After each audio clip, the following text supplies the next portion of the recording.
एक एक्टर था, 2 lakh follower Instagram पे, 200 अच्छा 200 वोट मिले उसके परिवार में, 250 लोग वो परिवार के लिए वोट मिले। Good point. मैं सच कह रहा हूँ। तो एक मतलब हमें सोचना है सोशल मीडिया की पार्टी बननी, क्योंकि मैं उनके लिए वोट करता हूँ। पूना गया उनके लिए वोट करते हैं, क्या मतलब हो रहा है, या एनजीओ बनना है, और ये फैसला लेना चाहिए। सही बात। अब जो वो मिस्टर भास्कर जो हार गए चुनाव, भास्कर साहब, वो 16वें राउंड तक ईवीएम ठीक था। अणुशक्ति नगर से जो सॉरी जो स्वरा भास्कर के पति, फवाद जी, वो 16 राउंड तक ईवीएम ठीक था, 17 में खराब हो गया। अभी अब ऐसी बातों करेंगे तो जो लेजिटिमेट सवाल है ईवीएम को लेकर, कुछ लेजिटिमेट सवाल है, लोग उसको गंभीरता से नहीं लेंगे, तो कहीं ना कहीं इस पर सोचना होगा। सही बात। अब जिनके लिए भी उन्होंने कैंपेन किया वो सारे हार गए। मजा आया। नमस्कार दोस्तों, क्या हाल है? होप करता हूँ कि आप ठीक होंगे और स्वागत करता हूँ आपका भारत फर्स्ट में।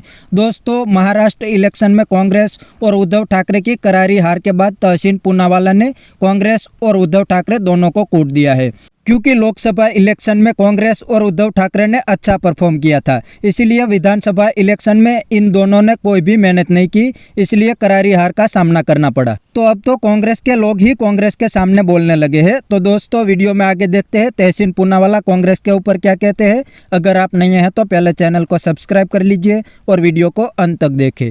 स्पेसिफिकली महाराष्ट्र के चुनाव को लेकर है। सबसे पहले जो नतीजे आए, अगर विपक्ष के पॉइंट ऑफ व्यू से देखा जाए तो मुझे लगता है कहीं ना कहीं विपक्ष को ये नतीजे देखकर, ये रिजल्ट्स देखकर अफसोस तो होता ही होगा, लेकिन कांग्रेस को इस पर विचार करना चाहिए कि जो उन्होंने अलायंसेस किए महाराष्ट्र में, जो एमवीए बनाई, खास करके शिवसेना उद्धव ठाकरे ग्रुप के साथ, उससे उन्हें फायदा पहुंचा या नुकसान पहुंचाए। शिवसेना उद्धव ठाकरे ग्रुप के पास अपना कोई कोर वोटर बचा नहीं था। उनकी पार्टी का नाम, पार्टी का सिंबल, पार्टी के विधायक सारे जो है वे चले गए थे। उनके जो कोर वोटर्स थे, हिंदुत्व वोटर्स, वो भाजपा के साथ गए थे, और जो उनका मराठी मानुस वोटर था वो एकनाथ शिंदे जी के साथ गए थे। तो वो क्या ला रहे थे इस चुनाव के अंदर? वे खुद, शिवसेना उद्धव ठाकरे ग्रुप, वे खुद डिपेंडेंट थे कांग्रेस के मुस्लिम वोटर्स पर। और चुनाव के दौरान लगातार जो हमले संजय राउत जी ने कांग्रेस पर किया है मुख्यमंत्री के पद को लेकर, महाराष्ट्र में एक माहौल बन गया कि अभी चुनाव ही नहीं हुआ है और मुख्यमंत्री के पद पे लड़ाई हो रही है। तो जो उन्होंने एक एटमॉस्फेयर, वातावरण जो उन्होंने खराब किया, जो उनका लहजा है बात करने का, जो जिस लहजे में वो बात करते, जिस तेवर से बात करते, महाराष्ट्र की आवाम को, महाराष्ट्र की जनता को बिल्कुल पसंद नहीं आता। कल भी आपने देखा जब नतीजे आए, जिस लहजे में उन्होंने बात किया, ऐसे लगता है कि किसी गली, किसी सड़क के बहुबली बात कर रहे हैं। ईवीएम को लेकर उन्होंने प्रश्न उठाया। अब ये जो सारी चीजें एक्सेप्टेबल नहीं है। ईवीएम को लेकर बहुत गंभीर मुद्दे हैं और उन्हें उठाना चाहिए, लेकिन चुनाव खत्म हो गया, नतीजे आपके पक्ष में नहीं आए, तब आप उठाओगे तो ये जनता एक्सेप्ट नहीं करेगी। एक प्रत्याशी थे एमवीए के, वे 16वें राउंड तक कह रहे ईवीएम ठीक है, 17वें राउंड में ईवीएम ठीक नहीं चल रहा। तो लोग इसको हंसी मजाक में लेके, लोग समझते आप गंभीर नहीं चुनाव को लेकर। दूसरा एक बहुत इंपॉर्टेंट मुद्दा था जिस पर कांग्रेस को विचार करना चाहिए, जो पोलराइजेशन हुआ। भाजपा ने तो किया ही पोलराइजेशन, लेकिन जिन मौलानाओं से मुलाकात की, जो पिक्चर्स गए बाहर, जो मौलाना गजवाए हिंद की बात करते हैं, जो मौलाना साहब कहते हैं कि तालिबान की प्रशंसा करते, कहते हैं महिलाओं को शिक्षा नहीं मिलनी चाहिए, उन मौलानाओं के साथ जो रूबरू होने की कोशिश की गई, जो ऐसा एक माहौल बना के इनसे राब्ता बनाने की कोशिश कर रहे हैं एमवीए, ये काउंटर पोलराइजेशन हुआ।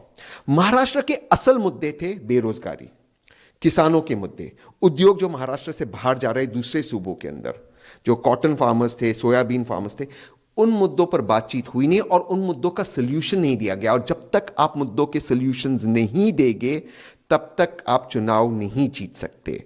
ईवीएम को दोष देना, अगर ईवीएम पर बातचीत करनी है, वार्तालाप करनी है, चुनाव के पहले, चुनाव के बीच, चुनाव के बाद उन पर बातचीत करना, खास करके कहना 16वें राउंड तक ईवीएम ठीक था, 17वें राउंड में खराब हो गया, मुझे लगता है ये इसको अब बंद करना चाहिए।